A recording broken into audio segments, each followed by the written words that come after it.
Bonjour à vous. Comment être plus conscient? Et surtout, pour commencer, pourquoi cette nouvelle vidéo qui va tout à fait dans le sens de ces trois précédentes autour de la méditation. Je suis allé rendre visite très récemment à un couple d'amis, pas loin d'ici d'ailleurs, sur Paris, et c'était une fois vraiment pas comme les autres, puisque j'ai été très agréablement surpris de l'accueil chaleureux que j'ai reçu, de la présence du couple, de l'enfant qui a 12-13 ans, qui rentre dans sa vraie période d'adolescence avec tout ce que ça peut suggérer, et une ambiance très agréable, une énergie dans cet appartement qui était très agréable aussi, et une présence entre les individus, entre chacun, qui fait que dans l'ensemble de nos 4 personnes, il y avait vraiment quelque chose que je n'avais pas connu jusque-là, au point que le soir même, nous avons fait un jeu de société à nous 4. Et là, une fois encore, c'est quelque chose que je n'avais jamais connu avec eux. Et l'explication a été très simple, c'est que ma chère amie, que je salue au passage, Marie-France, qui se reconnaîtra, m'a dit: mais tu n'as rien remarqué? La télévision est éteinte, les ordinateurs sont fermés, et mon mari ne lit pas ses magazines, ses journaux. Et donc nous avons décidé, Marie-France qui est pranique depuis septembre, 100% pranique depuis septembre 2017, après un deuxième processus en 21 jours, Marie-France procédant à l'image des pauses alimentaires, si possible minimum de 24 heures par semaine, eh bien de dire: ah, cette fois-ci c'est dimanche, on ne va pas faire comme d'habitude, chacun est dans son coin, on ne se voit pas, la journée passe et puis finalement il ne s'est rien passé et on retourne au travail le lendemain, lundi. Donc aujourd'hui, allez hop, pause informatique, pause boulot, ordinateur, télévision, téléphone portable éteint. Si possible, téléphone portable éteint aussi, bien sûr, hein, ça dépend si vous êtes salarié, si vous êtes libéral, si vous avez des impératifs, etc., etc. Bien sûr. En tout cas, ça a été vraiment une très belle visite et beaucoup de plaisir que j'ai eu avec eux ce jour-là.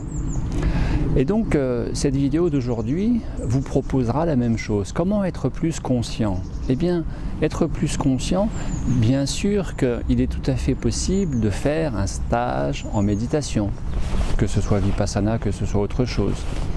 Comme Anna qui vient de participer à un stage de 5 jours en méditation. Et qui, elle-même, de me dire, mais sortie du stage, à peine ressortie du stage, dès mon arrivée sur Paris, en sortant de la gare, je sens que l'énergie haute fréquence atteinte pendant ce stage, eh bien, retombe, et elle dit: j'ai perdu 80% du bénéfice de ce stage, à peine retourné dans le béton de la capitale, dans la ville, et puis finalement, et surtout, dès le lendemain, au travail. Bien sûr que pour être plus conscient, nous pouvons toujours participer à un stage, puisque ça existe, un stage spécial, comment activer la glande pinéale.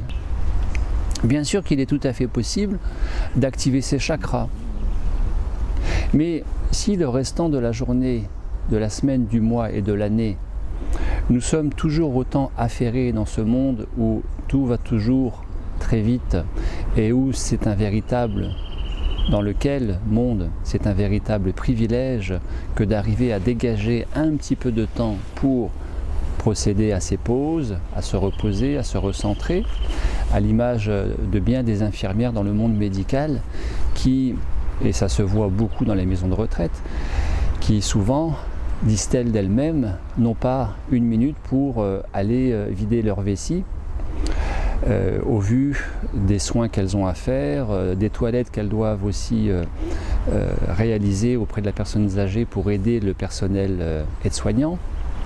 Donc comment procéder parmi toutes les options possibles qui existent et que, bien sûr, j'en suis sûr, vous faites déjà, comment être plus conscient et dans la conscience. Dans la conscience, eh bien, c'est être plus présent. Et être plus présent, je dirais que c'est être le moins possible, en tout cas juste ce qu'il y a besoin, être le moins possible sollicité par l'extérieur, qui parfois extérieur nous phagocyte. Et c'est quoi? Eh bien, c'est aussi ces médias, les magazines, la télévision, l'informatique, Internet, le téléphone portable, Facebook, tous les réseaux sociaux. Alors, on va dire, mais c'est quand je m'ennuie, c'est pour passer le temps. Ça donne une certaine qualité ou une certaine saveur à ma journée. Eh bien, tous ces arguments, tous ces motifs sont valables, bien sûr, mais quand nous sommes inscrits dans la linéarité de l'existence qui passe, inscrits dans la perception du temps, du fait d'être en activité mentale.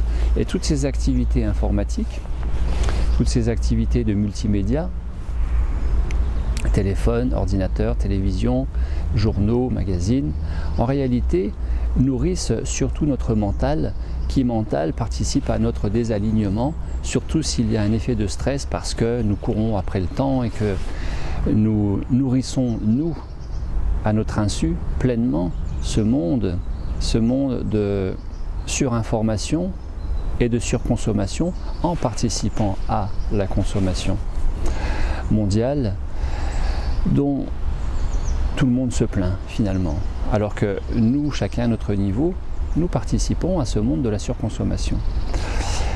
Et donc, être plus conscient, il me semble, c'est être plus présent au présent avec soi-même, en se recentrant, qui participe à un meilleur réalignement, ancrage, déploiement de la conscience, à partir du moment où je vais moins nourrir mon mental. Alors c'est ce que j'avais tout simplement envie de vous proposer comme petit ou grand défi, à votre rythme, à votre niveau. Comme il y a la pause alimentaire de 24 heures par semaine, et bien pourquoi pas de procéder à une pause informatique, une pause multimédia, une pause de consommation du mental, de consommation des informations à outrance, à tout va, une journée par semaine, une demi-journée par semaine, une journée par mois.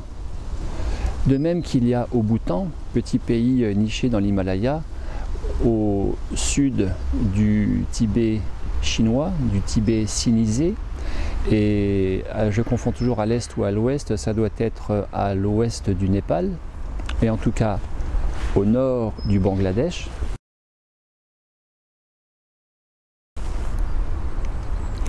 De même qu'au Bhoutan, il existe le Dry Tuesday, Dry Day, tous les mardis. Ça veut dire que tous les mardis, dans le pays tout entier, il est interdit de vendre de l'alcool dans les débits de boissons, dans les restaurants, dans les épiceries, car c'est pas forcément très connu, mais le Bhoutan souffre d'un grand taux d'alcoolisme. De même aussi qu'au Bhoutan, un dimanche, le premier ou le dernier dimanche de chaque mois, il y a interdiction de faire circuler voitures, bus, de manière à préserver l'environnement pour une meilleure écologie locale, nationale et préserver de la pollution mondiale au niveau du petit pays qu'est le Bhoutan. Ce sont quand même de belles initiatives dont on pourrait aussi largement s'inspirer. Et donc, commençons par chacun d'entre nous. Si vous le souhaitez, expérimentez cette petite pause qui peut être de quelques heures, d'une demi-journée, de 12 heures, de 24 heures, à votre rythme, à votre niveau, de ne pas ouvrir la télévision, de ne pas ouvrir Internet, de ne pas consulter votre messagerie. Une fois encore, si vous êtes libéral, ça ne sera pas du tout la même chose que si vous êtes salarié, et encore faut-il voir dans quelle activité salariée vous êtes, mais je parle surtout à la maison. Donc d'une part, de générer davantage de présence avec vous-même parce que vous serez davantage dans le silence en n'étant pas sollicité vers ces supports, outils d'information et de communication avec le monde extérieur que sont Internet, télévision, téléphone portable, mais d'autre part, en étant dans cette pause informatique, eh bien, pour se recentrer, être davantage dans la présence et donc dans la conscience avec soi-même, eh bien, de cultiver le plus possible à chaque instant la présence à soi et la présence et relation à l'extérieur par le biais des 5 sens. Tout simplement de prendre conscience, comme je le fais là maintenant pendant que je vous parle, de prendre conscience que en croisant mes doigts, je croise mes doigts tout en vous parlant. De prendre conscience que, en enregistrant cette vidéo, je suis vraiment là avec cette caméra. Je suis en appui avec mes pieds au sol, je prends conscience de ma verticalité au niveau de la colonne vertébrale, je prends conscience en observant pendant que je vous parle de quelle serait la courbure du bas de mon dos et la courbure du haut de mon dos. Voilà, je prends conscience du degré de relâchement de mes épaules, je prends conscience dans ce paysage de froid relatif, bien sûr, puisque le froid est une perception tout à fait subjective et propre à chacun, mais je prends conscience du degré de perception du froid versus chaud au travers de mes habits et au niveau de mon corps. Je prends conscience du timbre, du débit de la voix que j'ai en m'adressant à vous ce matin. Donc, je vais passer par les 5 sens. La vue, eh bien voilà, il y a de magnifiques arbres très épais, très gros, de magnifiques chênes dans ce petit parc de la région parisienne, et simplement je suis en conscience avec l'arbre, je le regarde, et être en conscience, c'est être désidentifié, car si d'une part c'est le mental qui nous fait nous identifier par le biais de nos 5 sens à l'extérieur au point de nous oublier le monde intérieur, d'où le décentrage, eh bien d'avoir cette vigilance de présence et de rappel à soi dans son axe, autant en observant l'extérieur, en écoutant l'oiseau, le train qui passe, autant de ressentir le froid sur les mains, les appuis au sol, le degré d'inclinaison des genoux, cette buée qui passe et que je perçois dans mon champ de vision alors que j'ai mes yeux face à vous, eh bien je vais non plus voir mais percevoir, perce et voir, perce et tu verras, au-delà des 5 sens, au-delà de l'apparente réalité de ce monde tridimensionnel, eh bien, de prendre conscience avec, non pas cette distanciation, car il n'est pas question de se distancier, car se distancier pour moi implique une notion de dualité, de différence. Dans l'absolu, il n'y a pas de dualité, il n'y a pas de distance. Dans l'absolu, il n'y a qu'un discernement. Et j'expliquais ça hier soir à Anna, je lui disais que la goutte, puisque c'est Anna qui parlait de distanciation, la goutte peut se considérer goutte perdue dans l'univers et complètement différente et distanciée de l'océan. Or, dans ces états modifiés de conscience, je vous invite à voir ou revoir cette vidéo sur entrer dans la zone, vivez le flow, car c'est aussi de ça dont il est question, en nourriture conscience et dans l'état de conscience pranique déployé, eh bien la goutte, à un moment donné, peut tout à fait prendre conscience, sans le moindre effort, simplement par rappel à elle-même, au présent, qu'elle est à la fois la goutte distincte, et non pas différente, mais distincte de l'océan, mais qu'elle est un élément aussi de l'océan, de même nature, et que de rejoindre l'océan, elle peut aussi complètement elle-même, en étant que goutte, devenir l'océan. Et en réalité, c'est de ça dont il est question. Reconnecter en pleine conscience, par ce rappel à soi, cultiver le plus possible à chaque instant, reconnecter en pleine conscience ce que nous sommes véritablement, bien au-delà des croyances relatives de qui nous avons pu croire jusque-là que nous étions et que nous ne sommes pas. Nous sommes bien plus qu'une étiquette sociale. Nous sommes bien plus, car nous ne sommes pas du tout ce corps. Nous sommes bien plus ce que notre entourage professionnel, familial, amical nous renvoie tous les jours de notre propre image. Nous ne sommes absolument pas l'image que nous véhiculons à l'extérieur.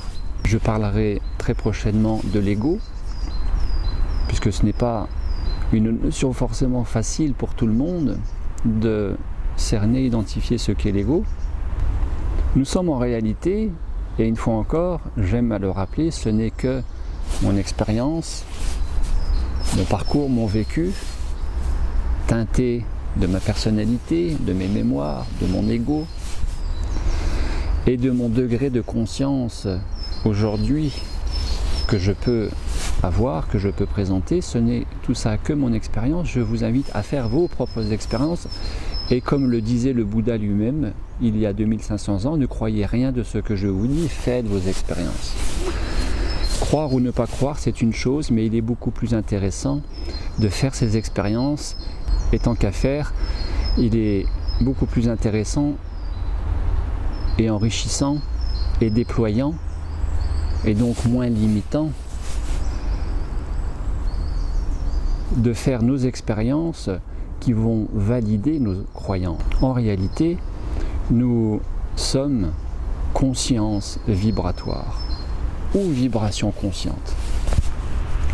Passer du monde tridimensionnel au monde multidimensionnel, passer du cerveau gauche au cerveau droit, passer d'une logique biologique à une logique quantique, c'est passer grâce à notre sensorialité, les 5 sens,